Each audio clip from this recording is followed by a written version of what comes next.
नमस्कार, आप देख रहे हैं IBN7 में आपके साथ पायल भुयन। इस वक्त की बड़ी खबर आ रही है शीना मर्डर केस से जुड़ी हुई। इस केस में एक शख्स को मुंबई पुलिस ने हिरासत में लिया है। बताया जा रहा है कि ये कॉन्ट्रैक्ट किलर है और मिखाइल को मारने के लिए इसे 2.5 लाख रुपए की सुपारी दी गई थी।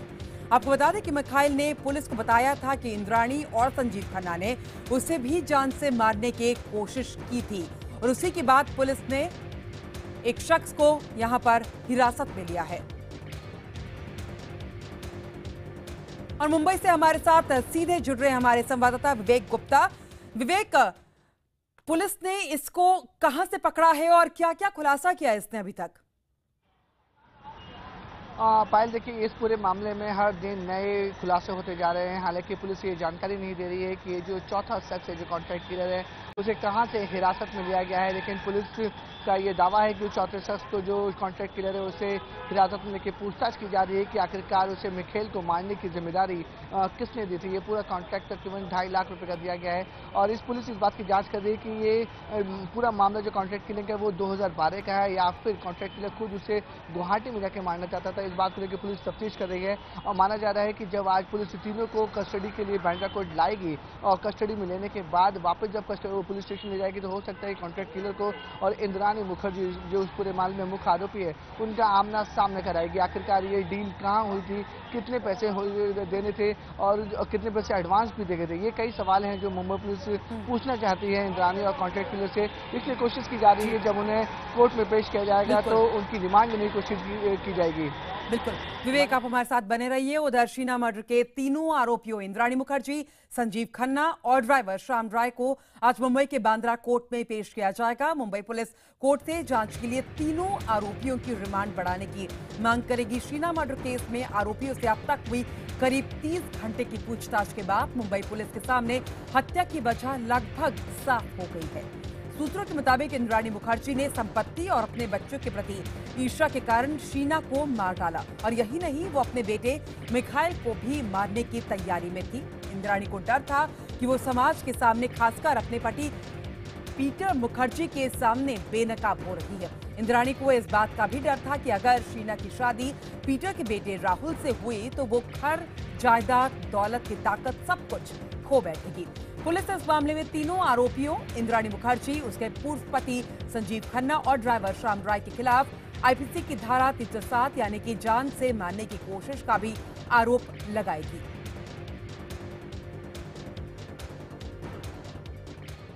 वहीं शीना मर्डर केस की तह तक पहुंचने के लिए मुंबई पुलिस रविवार को आरोपी संजीव खन्ना और ड्राइवर श्याम राय को लेकर रायगढ़ में पहुंची थी, लेकिन वहां मौजूद भीड़ के चलते वो दोनों को लेकर इस जगह से नहीं जा सकी और जहां शीना के शव को जलाया गया था। और इस बीच इस मर्डर मिस्ट्री में नए नए राज हर रोज सामने आ रहे हैं। पुलिस सूत्रों के मुताबिक इंद्राणी के पहले पति सिद्धार्थ दास कोलकाता में हैं और दूसरी शादी कर चुके हैं।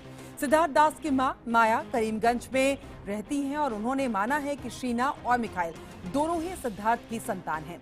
सिद्धार्थ के भाई शांतनु दास ने भी IBN7 से बातचीत में कहा है कि शीना और मिखाइल सिद्धार्थ की संतान हैं। माया के मुताबिक इंद्राणी और सिद्धार्थ की शादी सिर्फ 3 साल ही चल पाई थी और दोनों अलग हो गए। 1990-1991 में इंद्राणी कोलकाता चली गई थी और वहां लखोटिया कंप्यूटर कंपनी में काम किया करती थी।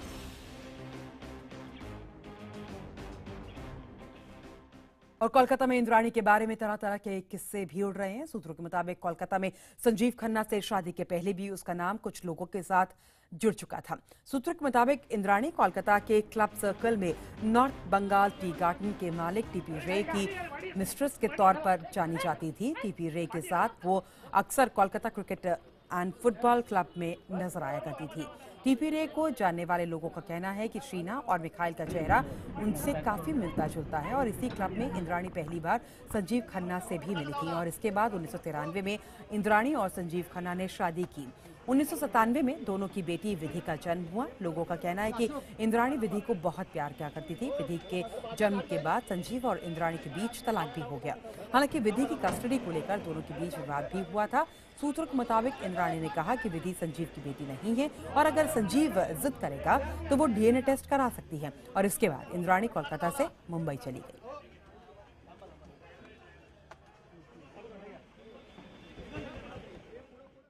और हमारे साथ सीधे जुड़ रहे हैं बांद्रा कोर्ट से विवेक गुप्ता और गुवाहाटी से संदीप कुमार। सबसे पहले चलते हैं विवेक गुप्ता के पास। विवेक, क्या ये जो कॉन्ट्रैक्ट किलर जिसको पुलिस ने हिरासत में लिया उसको भी पेश किया जाएगा और बाकी तीनों आरोपियों को कब कोर्ट में पेश किया जाएगा आज? फाइल देखिए, जो कॉन्ट्रैक्ट किलर है उससे पुलिस अभी गिरफ्तार नहीं की है, सिर्फ उसे हिरासत में लेकर पूछताछ की जा रही है। और बाकी जो तीन आरोपी हैं इंद्राणी मुखर्जी, श्याम राय और संजीव खन्ना, माना जा रहा है कि 11:30 और 12 बजे के आसपास उन्हें लॉकअप से निकालकर सीधे बांद्रा कोर्ट लाया जाएगा और कोशिश की जाएगी कि उन्हें ज़्यादा से ज़्यादा पुलिस कस्टडी मिले। जो पुलिस सूत्र हमारे बता रहे हैं कि उनके 2-3 पॉइंट हैं जिनमें पुलिस कस्टडी मिलने की काफ़ी ज़्यादा संभावना है।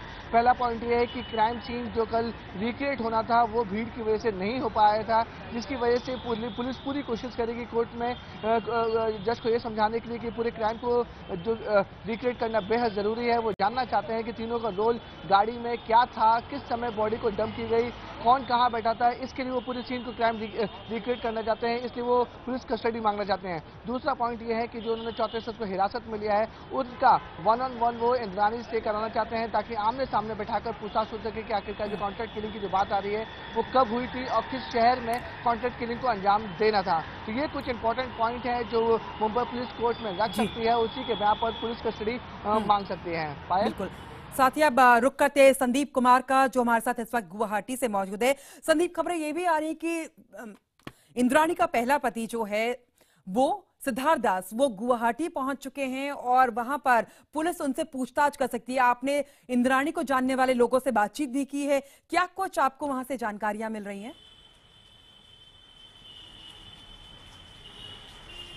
देखिए, अभी तक जो आधिकारिक तौर पे ये नहीं बताया गया है या ये साफ नहीं हो पाया है कि सिद्धार्थ दास गुवाहाटी में हैं।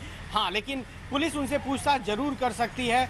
मैं आपको बता दूं कि जो सिद्धार्थ दास हैं वो करीब 16-17 साल पहले यानी कि 1989 में अपनी वाइफ इंद्राणी को लेके अपनी मां के घर गए थे। उस समय शीना सिर्फ 9 महीने की थी, ऐसा बताया जा रहा है। उसके बाद फिर जो शीना का पहला बर्थडे मनाया गया था वो सिद्धार्थ दास और इंद्राणी और सिद्धार्थ दास की मां के घर पे ही मना था। वो सारे लोग मौजूद थे और उसके कुछ महीनों के बाद से इंद्राणी शिलोंग चली गई और सिद्धार्थ दास का भी इस फैमिली से कोई कांटेक्ट नहीं हो पाया है। अब ये बताया जा रहा है सिद्धार्थ दास की फैमिली की ओर से कि सिद्धार्थ दास कोलकाता में है, वहाँ पे उन्होंने दूसरी शादी कर ली है और उस शादी से एक बच्चा भी है। तो कुल मिला के अब पुलिस जो है हो सकता है कि सिद्धार्थ दास से भी पूछताछ करे और उन सर्कमस्टांसेस को जाने किस वजह से अलग हुई थी इंद्राणी सिद्धार्थ दास से। बिल्कुल, बहुत बहुत शुक्रिया संदीप आपका भी और विवेक आपका भी हमारे साथ जुड़ने के लिए और तमाम अपडेट्स देने के लिए। और इंद्राणी की कहानी में जिस सिद्धार्थ दास को उसका पहला पति बताया जा रहा है, उससे पहले भी इंद्राणी की जिंदगी में एक शख्स आया था। इंद्राणी के इस पहले प्यार को IBN7 ने ढूंढ निकाला है। युवी चौधरी नाम के इस शख्स का कहना है कि उसके और इंद्राणी के बीच संबंध जरूर थे, लेकिन उनकी शादी नहीं हुई थी। गुवाहाटी से हमारे संवाददाता संदीप कुमार ने चौधरी से खास बातचीत की। मैं इस समय इंद्राणी मुखर्जी के कॉलेज टाइम के फ्रेंड मिस्टर चौधरी के साथ हूं। आइए मिस्टर चौधरी से ही जानते हैं कि आखिर इंद्राणी को वो किस तरह जानते थे और इंद्राणी के कॉलेज के दिनों में इंद्राणी के साथ इनकी क्या यादें हैं। सर, ये बताएं, आप कैसे इंद्राणी को जानते हैं? वो कॉलेज फ्रेंड्स थे हम लोग। कॉलेज टाइम में 86-87 में मिल गए उनसे। ऐसी चर्चा है, ऐसा कहा जा रहा है कि इंद्राणी से आपने शादी की थी कुछ महीनों के लिए और उसके बाद फिर चूंकि आपके पेरेंट्स एग्री नहीं हुए तो फिर वो टूट गया। क्या इसके बारे में आपका कहना है? कोई शादी वजह कुछ नहीं हुए थे हम लोग अच्छे फ्रेंड्स थे। 3-4 महीने मैंने उनसे मिला था। उसके बाद उन्होंने शिलोंग चला गया पढ़ने के लिए, तो उसके बाद उनको कोई ट्रेस नहीं। तो जब इंद्राणी के साथ आपकी दोस्ती थी तो आप किस तरह से उस दोस्ती को, इंद्राणी के स्वभाव के बारे में आप कुछ बताइए सर। स्वभाव तो वैसे मैंने कुछ ख़राब नहीं किया था उस समय, सब कुछ ठीक ही था। और उस उम्र में तो वैसे जैसे स्कूल कॉलेज को लेकर लोग रहते हैं वैसे था वो, नथिंग बैड अबाउट, कोई ख़राब नहीं देखा मैंने। आप क्या शिलोंग में उनके साथ पढ़ाई करते थे? नहीं, शिलोंग में गुवाहाटी में मिला था उनको यहाँ पर। अच्छा। और ये जो शादी की बातें आ रही हैं तरह तरह से अलग अलग मीडिया के तबकों से, उसके बारे में आपका क्या कहना है? किन से शादी? इंद्राणी मुखर्जी से कहा जा रहा है कि आपकी शादी हुई थी। कोई शादी नहीं हुआ था, हम लोग अच्छे दोस्त थे 3-4 महीने के लिए, उसके बाद कोई ट्रेस नहीं हुआ।